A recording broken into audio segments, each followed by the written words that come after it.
మన పార్లమెంట్ సభ్యులైనటువంటి పెద్దలు గౌరవనీయులు మాజీ మంత్రివర్యులు మరి ఈటెల రాజేంద్ర గారు మరి ఈనాటి సమావేశంలో ప్రత్యేకంగా పాల్గొనడానికి ఇచ్చేసినటువంటి కాసం గారు, మల్లారెడ్డి గారు, విక్రమ్ గారు, సామరంగారెడ్డి గారు, జయశ్రీ గారు, మాధవి గారు, ఆశీర్లైనటువంటి ఇతర గౌరవ పెద్దలు, మా సహచర సోదరుడు సుభాష్ రెడ్డి గారు, మరి కార్పొరేటర్లు, జిల్లా స్థాయి నాయకులు, బూత్ స్థాయి నాయకులు, వివిధ నియోజకవర్గాల నుంచి వచ్చినటువంటి సోదర సోదరిమణులందరికీ కూడా ప్రత్యేకంగా వందనాలు, అభివందనాలు తెలియజేస్తా ఉన్నాం. 4 కోట్ల ప్రజానికం రాబోయే కాలంలో భారతీయ జనతా పార్టీ ఏ రకంగా ఈ రాష్ట్రంలో అడుగు ముందుకేస్తుంది అన్నటువంటి విషయాన్ని ఎదురు చూస్తున్నటువంటి ఒక తరుణం ఆసన్నమైందని చెప్పని నేను మినీ ఇండియా అని చెప్పని అప్పటి రేవంత్ రెడ్డి గెలిచిన పార్లమెంట్ సభ్యుడు అన్నారు. దానికంటే ముందు మన మద్దతుతో గెలిచినటువంటి మల్లారెడ్డి గారు కూడా అన్నారు. నిజంగా మల్కాజ్గిరి పార్లమెంట్ పరిధిలో ఉన్నటువంటి అన్ని రాష్ట్రాల యొక్క ప్రజల యొక్క హృదయాలు దోచుకుని మీ యొక్క హృదయాలలో శాశ్వతంగా స్థానాన్ని ఏర్పరచుకుంటారని చెప్పని కమలం గుర్తు చేతబట్టి బీజేపీ ప్రతినిధిగా గెలిచినటువంటి వ్యక్తి మన ఈటెల రాజేంద్ర గారు అని చెప్పని నేను మీ అందరికి కూడా మనవి చేస్తాను. గతంలో వారు మంత్రిగా, శాసనసభ్యుడిగా మరి అనేక బాధ్యతల్లో పనిచేసినప్పుడు, సమయం వచ్చినప్పుడు, సందర్భం వచ్చినప్పుడు మరి జరుగుతున్నటువంటి అన్యాయాన్ని, జరిగినటువంటి అక్రమాన్ని, కనబడుతున్నటువంటి ఒక అకృత్యాల్ని ప్రశ్నించినటువంటి వ్యక్తి వారి మాటలు తూటాల్లో పేరటం వల్లనే ఈటెల గారి మాటలు ఆ యొక్క ఈ తూటలు కేసీఆర్ గుండెల్లో దిగటం వల్లనే దీనిపైన కట్టగట్టి శిక్ష వేస్తామన్నటువంటి రీతిలో ముందుకెళ్తున్నటువంటి తరుణంలో భారతీయ జనతా పార్టీ వారికి రక్షగా ఉండి హుజూరాబాద్ ఉప ఎన్నికలో తెలంగాణ రాష్ట్రంలోనే ఒక చరిత్రను సృష్టించినటువంటి సందర్భంలో వచ్చినటువంటి తీర్పులో మనమందరం కూడా పనిచేసినటువంటి విషయం మనందరికీ కూడా తెలిసిందే. ఆ తర్వాత కాలక్రమంలో మరి 4 కోట్ల ప్రజానికం ఒకవైపు నుంటే 40 లక్షల ఓటర్లతో ఉన్నటువంటి ఈ యొక్క మల్కాజ్గిరిలో 4 లక్షల మెజారిటీతో ఒక సాధారణ సామాన్య పేద ప్రజల యొక్క బడుగు వర్గాల యొక్క ఆశాజ్యోతి గెలవటం మామూలు మాట కాదన్నటువంటి విషయాన్ని గుర్తుపెట్టుకోవాలని చెప్పని నేను మనవి చేస్తా ఉన్నాను. ఒకవైపున కేసీఆర్ ఓడగొట్టాలని కదం తొక్కుదామని చూస్తా ఉన్నాడు. మరొక వైపున కాంగ్రెస్ ఏ రకంగా అయినా ఉన్న సీటుని కాపాడుకోవాలని చెప్పని ప్రయత్నం చేస్తున్నటువంటి ఒక తరుణంలో మన యొక్క భారతీయ జనతా పార్టీ యొక్క అండతో, ప్రధానమంత్రి గారి యొక్క చొరవతో, మన నాయకత్వం యొక్క ఆశీస్సులతో మల్కాజ్గిరిలో అడుగుపెట్టి అది ముందడుగుగా ఇక్కడి నుంచి కమల వికాసానికి నాంది పలకటం కొరకు పునాది వేస్తున్నటువంటి వ్యక్తిగా గెలిచినటువంటి శక్తి మన ఈటెల రాజేంద్ర గారు అని చెప్పని నేను మీ అందరికి కూడా మనవి చేసుకుంటున్నాను. ఒకవైపున పార్లమెంట్ సభ్యుడిగా గెలిచినటువంటి తర్వాత అందరూ కూడా బస్తీలలో తిరుగుతూ సన్మానాలు చేయించుకుంటారు. కానీ చట్టసభ యొక్క అనుభవం, ప్రజా ఉద్యమాల యొక్క ఆలోచన దానికి తగ్గట్టుగా ఈ నియోజకవర్గం యొక్క అవసరాలను దృష్టిలో పెట్టుకుని మొదటి 3-4 రోజుల్లోనే అర్బన్ డెవలప్మెంట్ శాఖ మంత్రిని కలిసి మా యొక్క పార్లమెంటు నియోజకవర్గ పరిధిలో ఆవాస్ యోజన అమలు కావాల్సినటువంటి ఆలోచనలకి పునాది వేసినటువంటి వ్యక్తి ఈటెల గారని చెప్పని నేను పేర్కొంటా ఉన్నా. దాంతో పాటుగా అతి ఎక్కువ రైల్వే స్టేషన్లు, టెర్మినల్లు, మరి స్టాపులు, ఎంఎంటీఎస్ మెట్రో ప్రారంభమైనటువంటి యొక్క నియోజకవర్గంలో రైల్వేల పనితీరును మెరుగుపరచాలన్నా, రైల్వేలు మరింత సాధారణ పౌరులకు సేవలు అందించాలన్నటువంటి ఆలోచనతో అశ్విని వైష్ణవ్ గారిని కలిసి చెర్లపల్లి టెర్మినల్ యొక్క ప్రారంభోత్సవానికి రావాలని కోరినటువంటి వ్యక్తి ఈటెల గారని చెప్పని నేను మీకు మనవి చేస్తా ఉన్నాను.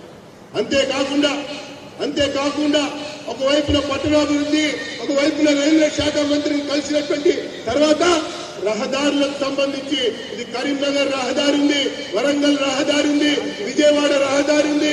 ఇటు చుట్టూ చూస్తే రహదారులతో పాటు inner ring road, outer ring road అంటే RRR వస్తున్నటువంటి ఒక తరుణం సందర్భంలో మరి గడ్కరీ గారిని కలిసి వారికి ఉన్న ఆలోచనలు పంచి మనకు కావాల్సినటువంటి నిధుల్ని తెచ్చినటువంటి విషయాన్ని సామరంగారెడ్డి గారు ఇప్పుడే మనకి చెప్పినటువంటి విషయాన్ని గుర్తుపెట్టుకోవాలన్నటువంటి విషయాన్ని నేను మీకు మనవి చేస్తా ఉన్నా. ఇది ఒక నాయకుడికి ఉన్నటువంటి అనుభవం, ఇది ఒక నాయకుడికి ఉన్నటువంటి ఆలోచన, ఒక నాయకుడికి ఉన్నటువంటి ఒక అభిప్రాయం. దాంతో పాటు తనకున్నటువంటి ఒక ఆలోచనకు అనుగుణంగా కేంద్ర మంత్రులు కలిసి నిధుల కొరకు విధుల కొరకు ఆ రకంగా ఈ యొక్క ప్రజల యొక్క యోగం కొరకు క్షేమం కొరకు కృషి చేసినటువంటి మొదటి 10 రోజుల్లో ఏ పార్లమెంట్ సభ్యుడైనా ఉన్నాడంటే అది ఈటెల రాజేంద్ర గారే అని చెప్పని నేను మీ అందరికి కూడా మనవి చేస్తా ఉన్నా. ఈ యొక్క గెలుపు ఇది రాజకీయ గెలుపు, ఈ యొక్క గెలుపు ఇది ఒక సిద్ధాంతమైన గెలుపు, ఈ యొక్క గెలుపు ప్రజల గెలుపు, ఇది ఒక గెలుపు కార్యకర్తల గెలుపు. ఇది తెలంగాణ ప్రజలకి ఒక మలుపుని చూపించబోతా ఉందని చెప్పని నేను ఈ సందర్భంగా పేర్కొంటా ఉన్నా. మరి నిన్న మొన్న పత్రికల్లో చూసినట్టయితే రాహుల్ గాంధీ ఒక ప్రత్యేకంగా స్టేట్మెంట్ ఇచ్చాడని వచ్చింది. అయోధ్య ఉద్యమాన్ని ఓడించాం, ఫైజాబాద్ లో మేమే గెలిచామని చెప్పని అమూల్ బేబీ అనేటువంటి ఒక ప్రకటన ఇచ్చాడు. అందరూ కూడా గుర్తుపెట్టుకోవాలి, ఆలోచించాలి. అక్కడ అయోధ్యకు సంబంధించినటువంటి ఉద్యమంలో కానీ, అయోధ్య యొక్క నిర్మాణంలో కానీ, అయోధ్య యొక్క ప్రస్థానంలో కానీ ఏనాడు కూడా ఎస్పీ రాలా, కాంగ్రెస్ కలవలా, కమ్యూనిస్టులు ముందుకు రాలా. వీళ్ళందరి యొక్క మేనిఫెస్టోలు చూస్తే 2009లో కానీ, 2014లో కానీ, 2019లో కానీ జరిగినటువంటి సార్వత్రిక ఎన్నికల్లో వీళ్ళందరి యొక్క మేనిఫెస్టోలో ఉంది అయోధ్యలో బాబ్రీ మసీద్ కట్టిస్తామని చెప్పని వాళ్ళు మేనిఫెస్టోలో రూపొందించారు. కానీ సుప్రీంకోర్టు తీర్పు ఇచ్చినటువంటి తర్వాత గత్యంతరం లేక మందిరానికి మద్దతు పలకవలసినటువంటి పరిస్థితి వచ్చినటువంటి ఒక స్థితిలో అయోధ్యలో ఎన్నికల్లో మొన్న ఎస్పీ గెలిచింది. రాముడు అందరి వాడు, రాముడు ఈ భారతదేశ ప్రజలకేక ఆదర్శ పురుషుడు అని చెప్పటం కొరకే ఆ శ్రీరామచంద్రుడే ఆ యొక్క ఫైజాబాద్ లో ఎస్పీని గెలిపించాడని చెప్పని నేను మీ అందరికి కూడా మనవి చేసుకుంటా ఉన్నా. ఇదేదో నేను రాజకీయంగా మాట్లాడుతున్నా, సాంస్కృతికంగా మాట్లాడుతున్నా, అక్కడ మనోభావాలకు అనుగుణంగా మాట్లాడుతున్నా. నిన్న మొన్నటి వరకు శంకుస్థాపనకి రానటువంటి వ్యక్తి, నిన్న మొన్నటి వరకు విగ్రహ ప్రతిష్టాపనకు రానటువంటి వ్యక్తి, నిన్న మొన్నటి వరకు ఉత్సవాలకు రానటువంటి వ్యక్తి ఈ రోజు ఫైజాబాద్ ప్రథమ పౌరుడుగా ఆ ఎస్పీకి సంబంధించినటువంటి పార్లమెంట్ సభ్యుడు ఉత్సవం జరిగినా, పండగ జరిగినా, ఇంకో రకమైన కార్యక్రమం జరిగినా, భద్రాచలంలో ఏ రకంగా అయితే నాస్తికుడైనా ఆస్తికుడైనా మరి ముఖ్యమంత్రి లేదా దేవాదాయ శాఖ మంత్రి వస్త్రాలు తీసుకెళ్తాడో, తిరుపతిలో జగన్మోహన్ రెడ్డి ఎలా వస్త్రాలు తీసుకెళ్లాడో, ఇంకొక దేవాలయంలో శాసనసభ్యులు ఎలా వస్త్రాలు తీసుకెళ్లి ఉత్సవాల్లో పాల్గొన్నారో ఆ యొక్క ఫైజాబాద్ లో కూడా ఎస్పీ పార్లమెంట్ సభ్యుడు విధిగా ఆ రామాలయానికి రావాల్సిందే, రామాలయానికి కానుకలు ఇవ్వాల్సిందే, రామాలయ ఉత్సవాల్లో పాల్గొనవలసిందే అని చెప్పని చెప్పాడు. రాముడు బీజేపీ మనిషే కాదు, రాముడు బీజేపీకే కాదు, రాముడు అందరికీ రాముడే, ఈ యొక్క మర్యాద పురుషోత్తముడు అని చెప్పని చెప్పినటువంటి చరిత్ర యొక్క తీర్పే ఆ యొక్క ఫైజాబాద్ లో ఎస్పీ ఎన్నిక అని చెప్పని మనవి చేసుకుంటూ, రాహుల్కి ఇంగిత జ్ఞానం లేదు కాబట్టి, అమూల్ బేబీ కాబట్టి మేము ఉద్యమాన్ని ఓడగొట్టాం, మరి అక్కడ ఫైజాబాద్ లో మేమే గెలిచామని చెప్పని పేర్కొన్నాడు. ఇప్పుడు తెలుస్తుంది అసలైన విధి, ఇప్పుడు తెలుస్తుంది అసలైనటువంటి అసలు కార్యాచరణ.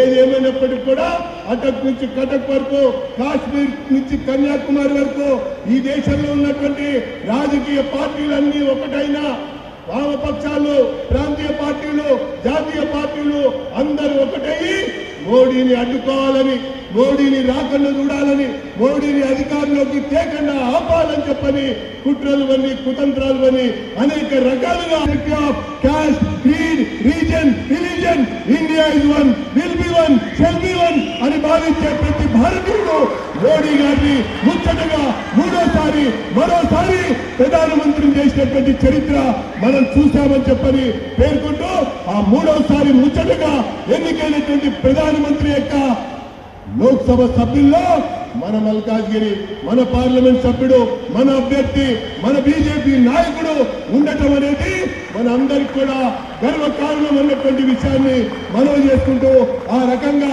సమస్యలకి సమయం ఉంది, అభివృద్ధికి సమయం ఆసన్నమైంది.